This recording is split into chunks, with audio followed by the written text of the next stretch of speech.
าวถึงองค์บวรศาสดาอมรพุทธศาสนาท้องถิ่นมีที่มาตราบนานชาผู้ธานียังมีพายาสิงโน้มพร้อมพำปักษาพยาหงเคียงคู่นอดำรงของเขตที่ธานีพงไทยครานั้นองค์พุทธา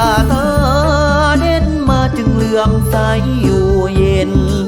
จึงขอเป็นหอยจะลึกพื้นผ่านแผ่นผ่านลานหินนี้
ธัสสะ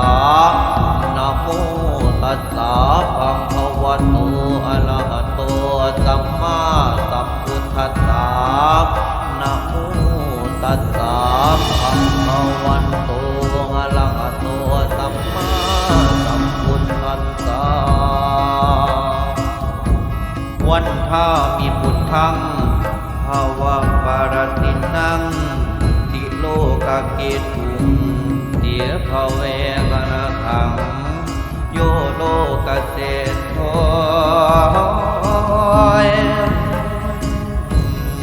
สากลัมกิเลสังสาธุ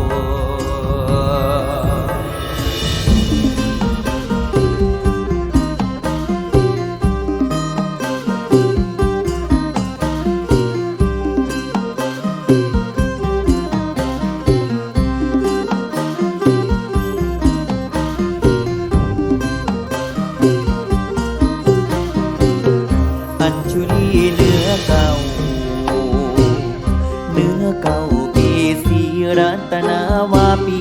ยินดีเรื่องทำจังน้อมนำมาตอนน้อ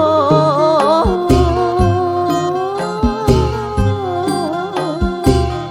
มาบอนให้ลิงลำเจ้าพระโศกดังด้วยมาถวยแนวยืนยังองค์รัตนังห้อยพระบาทจังน้วยนาดไหลหลังสถานอังคิดหัว วงทะลวงฝ่า